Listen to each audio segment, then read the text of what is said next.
Hello, Kerryn. Hi, how are you? Really well. Thank you for coming and joining me on A New You.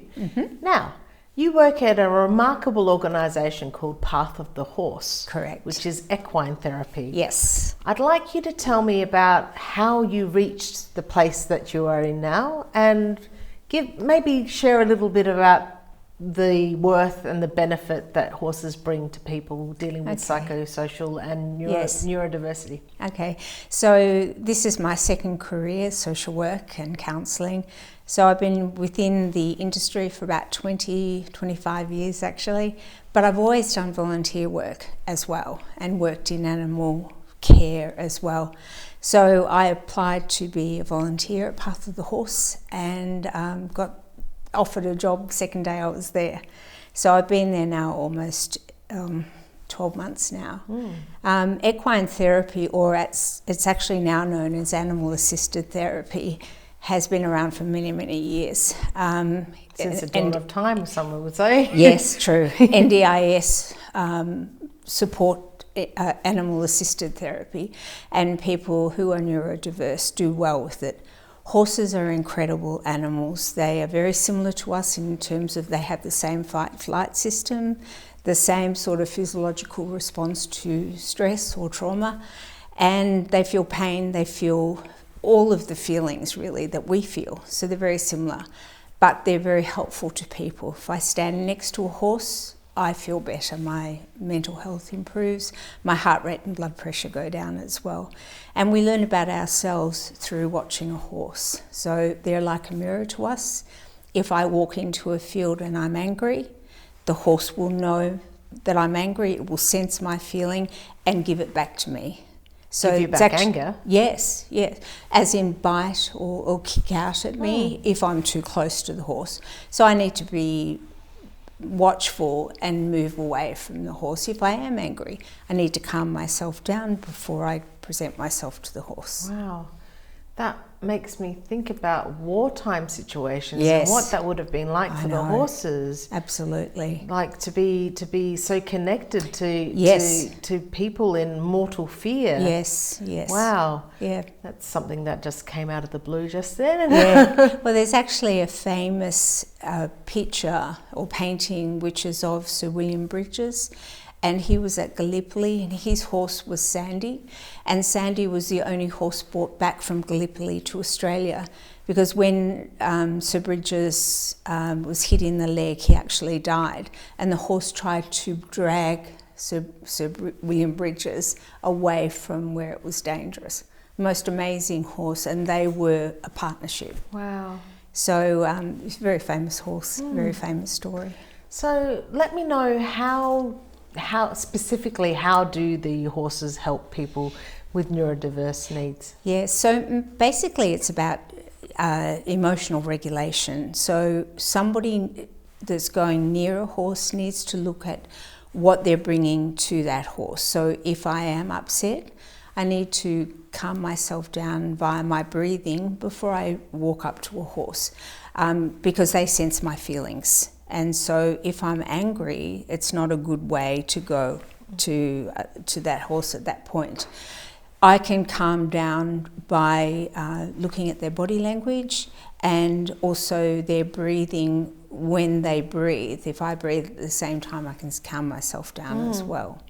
So emotional regulation, trust is another big thing that we learn through horses.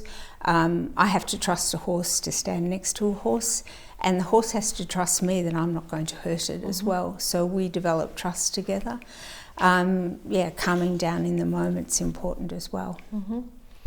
And how do you instruct your neurodiverse clients to deal with the horses? So what we first look at is body language. So I'll ask the neurodiverse people who sometimes aren't very good at reading body language, okay, let's have a look at the horse, have a look at the ears. Now the ears are the radar for danger. So if a horse's ears are pinned back on its head, on the back of its head, the horse is either angry, upset or frightened. So therefore you stay away from the horse at that point until the ears start to flicker around. The same with the eyes. If a horse has got hard eyes and you can see the whites of the eyes, the horse is either fearful or upset or angry. The tail, if it's swishing backwards and forwards and held up high, same sort of thing. So you teach people to look at the horse, to read the horse's body language, to ascertain whether they're safe or not to go up to. And this is a horse you don't know. No, yes. Our clients know our horses, but they know how to read body language. So for somebody who is neurodiverse, you're teaching them how to read body language. And so they then start to practice it on, well, tell me about my body language. Yeah. What do you think I'm feeling at the moment? What a skill, what a skill, Yeah. what a transferable skill to learn. Yes. Now, you were speaking about that. I'd like you to share maybe one or two poignant stories that you have about clients Sure. that you've worked with and the horses. Yes, well, one young client who came to us was suicidal and had seriously attempted to end her life. And one of our warm bloods, he's quite an amazing animal, he's 27 years of age, he walked up to her and wrapped her up in an embrace. And that's the first time they met each other. So he recognised whatever feeling that she had as she was walking up to him. Every time this person came to path of the horse would go straight up to her. And after she started to improve, this is months gone by, he ignores her now. Oh, wow. Because she doesn't need him. And other horses, she was actually there today, other horses will pay her attention. So each horse in the herd will at some point pay people attention. She now says that horse, George, saved her. When you say wrapped her in an embrace, can you Yes. describe what the embrace is? Yes, so with the horse's neck being such a large part of it, he wrapped his neck and head around her, and it was an embrace. It was Wow. the most extraordinary moment that I've seen. What was her reaction? She cried. Yes. So did we, actually. It was quite amazing. I could imagine. I can see the emotion Yes. welling up in you even Yes. just now. Yeah. Do you have another story you might? Two young boys that come to see me normally have separate appointments because they fight constantly. They're neurodiverse, ADHD. Brothers? Yes. Yeah. And they fight and they're rough with each other. So we've decided to keep their appointments separate so that they're not competitive, and it's not working, their relationship's deteriorating. So we decided to change it up and bring them both in together. And it was amazing. So the elder boy had been working towards sitting on the back of one of our horses and had been eventually being led around the round yard. And what happened was the boys worked together, they brushed the horse, we tacked the horse up, and then the elder boy got on the back of Marble, our quarter horse, and the younger boy led his brother around the arena.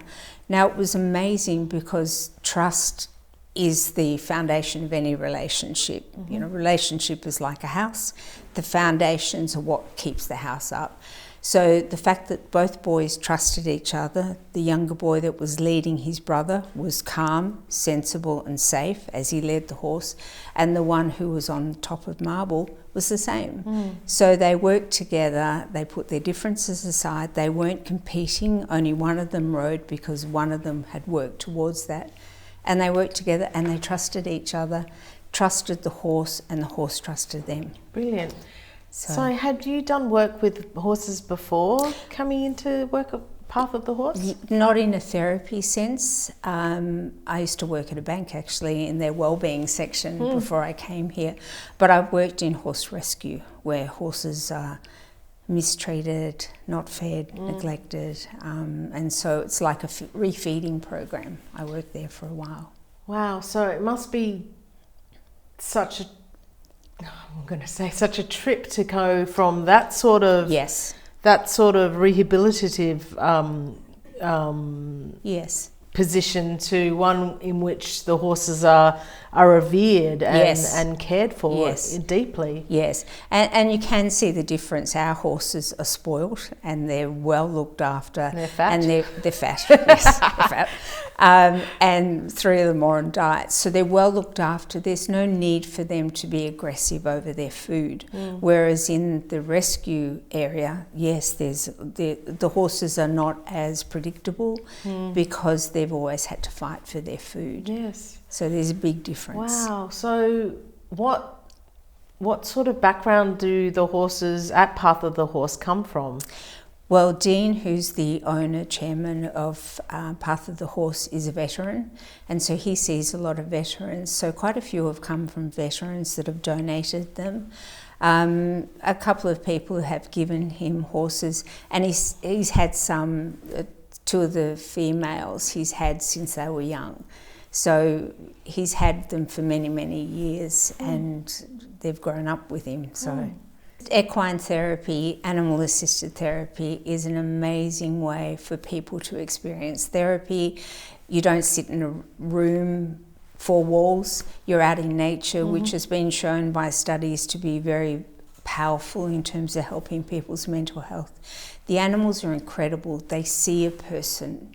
And for some people, that might be the first time that a being has seen them. Yes. So I see that on a daily basis, and I've been working in therapy arena for many, many years, and I get far more movement for people through equine therapy than I have through traditional therapies. Yeah, you can see a change in people in confidence even. Absolutely. I'm just thinking back to when I was a child, like primary school age. I grew up in the Adelaide Hills. Yes. And I had friends who had horses. Yes. And we spent lots of time together. Yeah. Yeah. They're amazing. So thank you for You're being very on the show, welcome. and thank you for sharing about Path of the Horse. Thank you. And hopefully we can have you back another day, or Yeah. hopefully we can go up to Trentham one day. Yeah, and that would see. be great. That would be wonderful. Thank Yeah. you, Eve. I really appreciate this opportunity. Thank you for sharing. Thank again. you.